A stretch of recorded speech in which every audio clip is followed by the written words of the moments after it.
Well, if I gave you 10,000 guesses to guess which college basketball program is in hot water again, while under NCAA investigation for committing crimes, while under NCAA investigation, this program just cannot stay out of the Enquirer. I mean, they are the National Enquirer of college basketball. And I can't believe I'm saying that because that did not used to be the case. And Louisville has just become a bastion of problems. I don't think it's because you've got a whole new group of people there. So you can't say it's the same people. You've got a new athletic director, new president, new basketball head coach.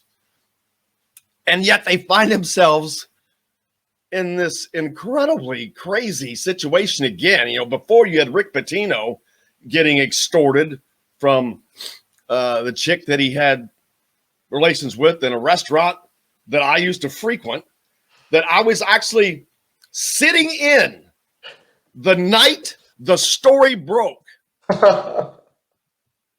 Probably very close to the exact spot where Rick Pitino would sit at that bar. There was a bar, it's a restaurant, but they have a bar there. But it was very close to where I was staying at the time. But I'm not kidding you. And there was very few people. I remember it was 10 o'clock at night. TV truck rode up out front, which was very odd because this is kind of a quieter place. And there was just a couple of us in there, and then 11 o'clock rolls on, and then that story busts while I'm sitting in that restaurant. And I'm like, looking at the other people, and we're like, what the F? But that's another story. So now we've got Dino Gaudio, a former head coach, a mentor of Chris Mack, who now a former Louisville assistant. He's facing federal extortion charge for allegedly threatening to go public with alleged recruiting violations in an effort to recoup salary when he lost his job in March. Not the way to go about things, but maybe there were some problems going on there before. But we got two things going on here. First of all, you've got this sensational story that's a Louisville story again. But then on the backside of this, are they freaking cheating again while you're under double secret probation? And I mean double secret probation because they're under investigation for committing acts while they were under investigation. I mean, it just goes on and on and on with them. And we've talked about how no program will ever get the death penalty again. And although Louisville deserved it for their last infraction that they've not been, that penalties have not been meted out for yet, you add this on top of it. If there is something to these recruiting allegations, I'm like, okay, what do you do with that? You already have a team that really would have been, by the book, eligible for the death penalty for what they did before, which I agree the death penalty is almost egregious. But when you add this on top of it and those penalties haven't even been meted out yet, man, that opens up to me, Dylan, that opens up a whole nother can of worms when you start talking about the damn death penalty. Right. And I mean, you said it that this is a whole new group of people. It's a new coach, new athletic director, new group.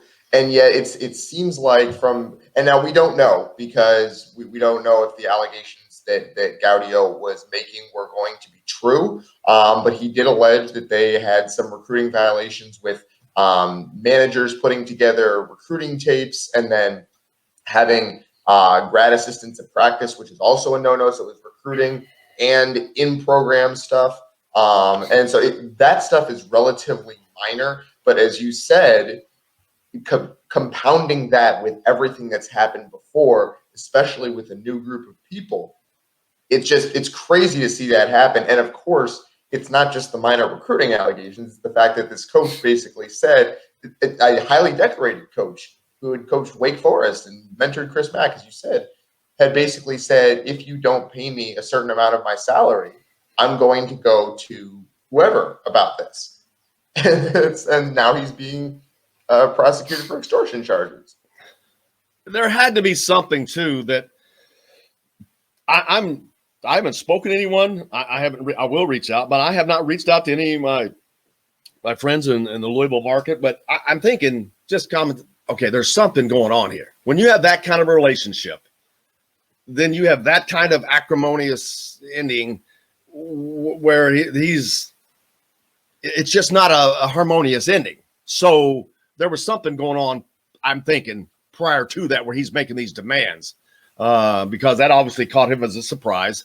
But all that is beside the point. It's going to be, Louisville is going to become the litmus test. And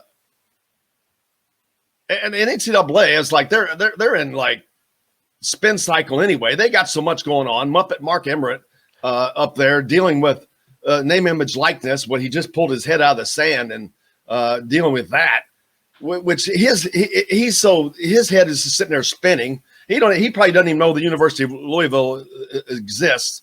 But this is beyond the capabilities of the NCAA.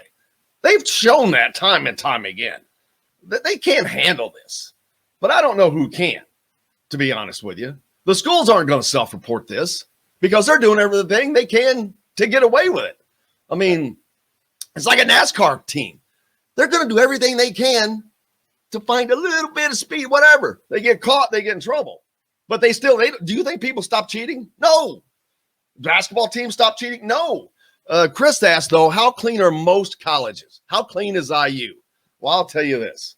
And this is not, what's clean? All right. During the Bob Knight era, I guarantee you players were not getting paid. That I freaking promise you. He was such a, he would have literally probably beat the crap out of somebody if he found he was that. Oh, I mean, seriously, because he knew how vocal he was, he would have beat the crap out of somebody that paid a player. Now, going forward, I think that if you're asking my opinion, clean. Look at IU's record. Do you think they've been cheating? Are you kidding me? If that's been cheating, then, buddy, they have not doing it the right way. So there's my answer to that, Chris. And so, no, yes, IU is clean. You got IU or Tom Allen on the football side. 2 and 3 star recruits. Some 4 stars now, getting 4 stars now. That's not, I promise you, that's player development. You want to talk about cheating in football? You go to the SEC. I promise you, those players are getting paid. And I'm not being silly and being facetious. Paid cash. That money is still changing hands in the SEC.